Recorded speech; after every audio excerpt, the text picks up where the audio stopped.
Hi kids! Welcome to Teacher Beth Class TV.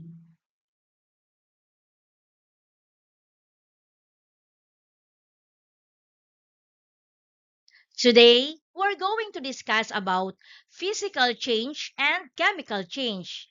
At the end of this lesson, you will be able to define physical change and chemical change, differentiate physical changes from chemical changes, and you will be able to identify whether a change is physical or chemical, and observe changes in common materials, and explain why a change is classified as physical or chemical. Are you ready? Look at the pictures. What changes do you observe? Can the material return to its original form? Is it still the same material? Today, we will discover that not all changes are the same. Some changes only affect the appearance, while others create completely new materials. Scientists classify these changes into two major groups: the physical change and the chemical change.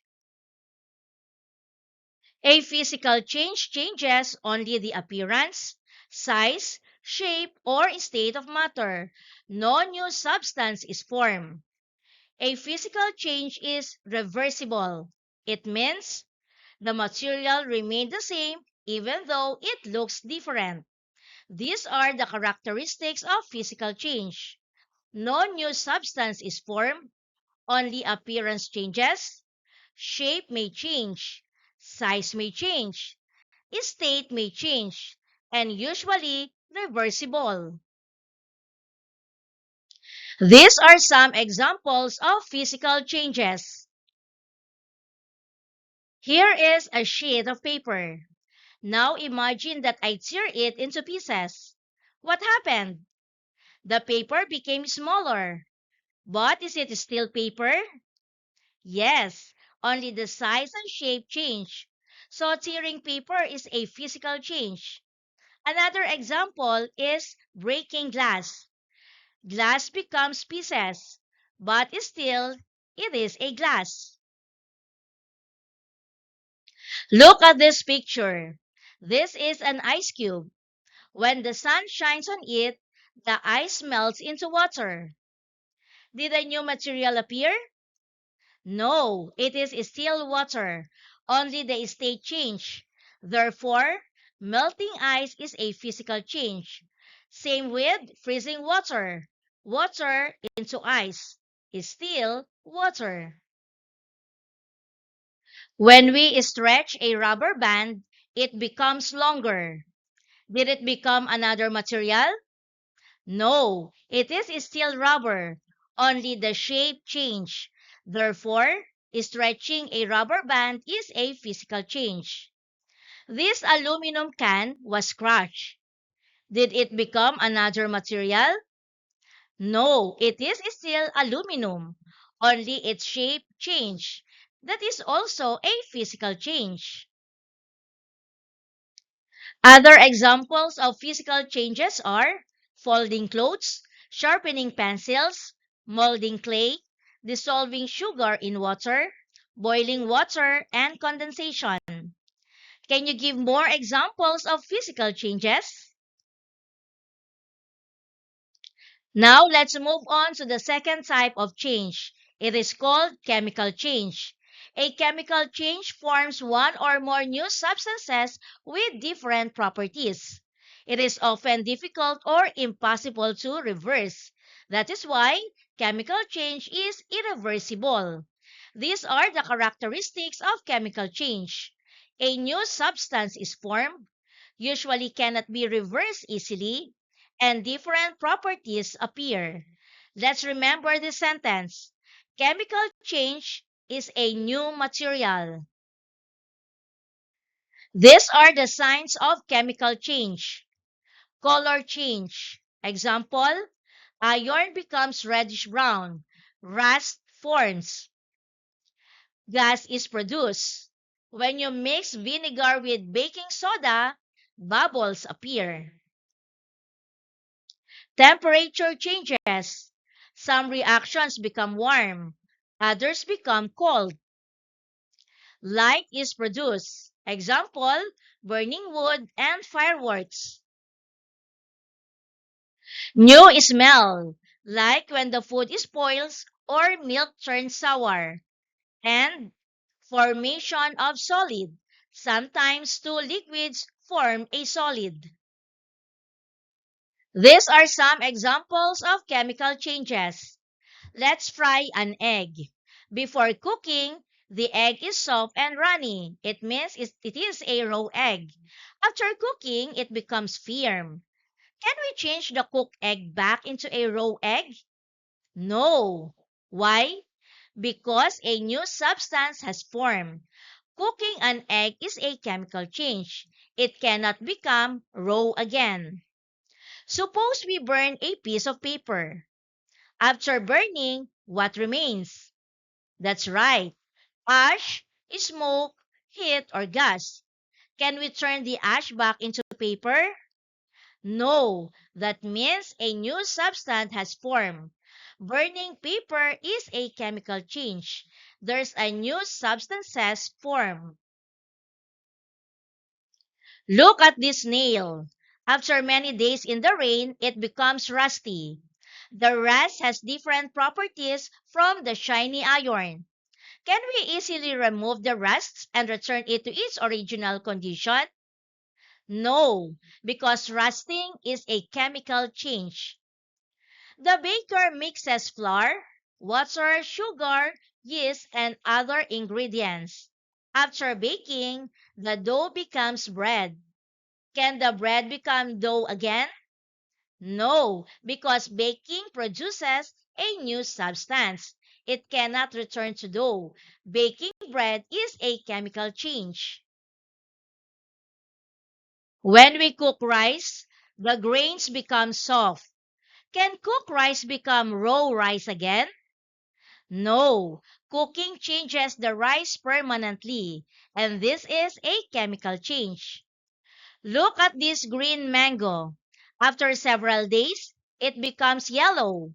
It becomes sweeter and softer. Can the ripe mango become green again? No. Chemical reactions happen inside the fruit, and fruit ripening is a chemical change. These are other examples of chemical changes: burning candle wick, rusting bicycle, cooking fish, frying egg, and spoiled milk. How about you? Can you give more examples of chemical changes? Once again, let's compare the characteristics of physical change and chemical change. Physical change has no new substance. Chemical change has new substance form. Physical change appearance changes. Chemical change composition changes. Physical change usually reversible. Chemical change usually irreversible. Physical change, change in shape, size, and state. And chemical change, new properties appear.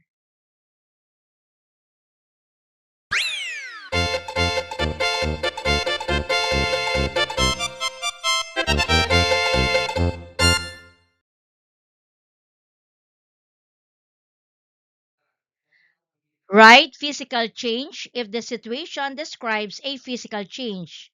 Write chemical change if it describes a chemical change. You may write your answers in your notebook. These are the situations from numbers 1 to 8. Let's check your answers. Number 1, ice cream melts on a hot day. Physical change. 2, a piece of paper is burned into ash. Chemical change. 3, a glass bottle breaks into pieces. Physical change. 4, milk turns sour after several days. Chemical change. 5, water freezes into ice cubes.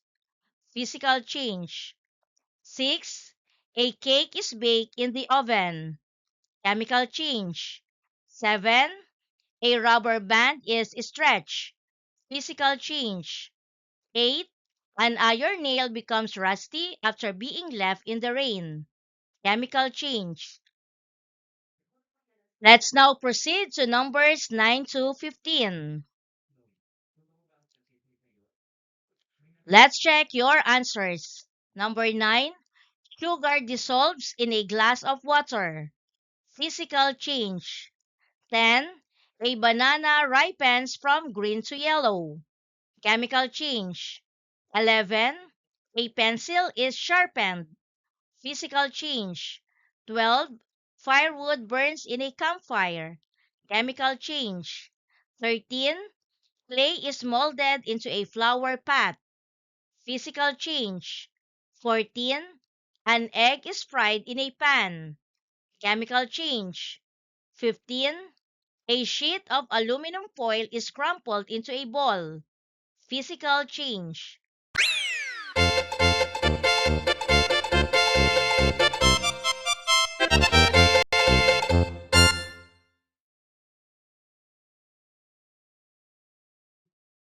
Read each question or statement carefully.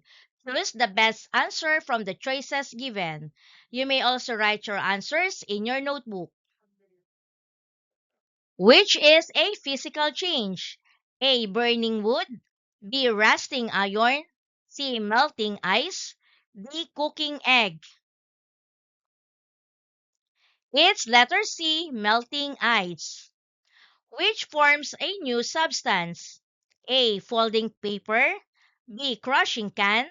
C. Freezing water. D. Burning leaves. It's D. Burning leaves. Which shows a chemical change? A. Cooking meat. B. Tearing paper. C. Melting butter. D. Breaking glass. It's A. Cooking meat. Which statement is true? A. Physical changes create new substances. B. Burning paper is a physical change. C. Chemical changes always change shape only. D. Physical changes do not form new substances. It's letter D. Physical changes do not form new substances. Which is not a physical change? A. Cutting vegetables. B. Melting chocolate. C. Rusting iron. D. Breaking chalk. It's letter C. Rusting iron. Sub accidentally left an ice cube on the table. After a few minutes, it turned into water. What kind of change happened? A. Chemical change. B. Physical change. C. Both physical and chemical change. D. No change. It's letter B. Physical change. Lay folded a piece of paper to make an airplane. What kind of change happened? A. Physical change. B. Chemical change. C. Biological change. D. Permanent change. It's A. Physical change. Lance's bicycle was left outside for many months. Rust formed on its metal parts. What kind of change happened? A. Physical change. B. Chemical change. C. Temporary change. D. No change. It's B. Chemical change. Mother fried an egg for breakfast. After cooking, the egg became firm. Why is this considered a chemical change? A. The egg became smaller. B. The egg changed color only. C. The egg was placed in a pan. D. A new substance was formed and it cannot become raw again. It's letter D. A new substance was formed and it cannot become raw again. During art class, Teacher Beth molded clay into the shape of a vase. What kind of change happened? A. Chemical change. B. Physical change. C. Permanent change. D. Rusting. It's B. Physical change. Sion sharpened his pencil before taking a test. Why is this a physical change? A. The pencil changed into another material. B. Only its size and shape changed. C. The pencil burned. D. A new substance formed. It's B. Only its size and shape changed. During a science activity, students observe bubbles forming after mixing vinegar and baking soda. What does the bubbles tell us? A. Nothing happened. B. It is only a physical change. C. The materials melted. A chemical change occurred because gas was produced. The answer is D. A chemical change occurred because gas was produced. Alexa accidentally dropped a glass cup. It broke into many pieces. Why is this a physical change? A. A new substance formed. B. The glass changed color. C. The glass burned. D. The glass is still the same material even after breaking. It's letter D. The glass is still the same material even after breaking. After a picnic, some leftover food was forgotten inside the basket. A few days later, it had a bad smell and mold had grown on it. What kind of change happened? A. Physical change. B. Chemical change. C. Reversible. D. Melting. It's B. Chemical change.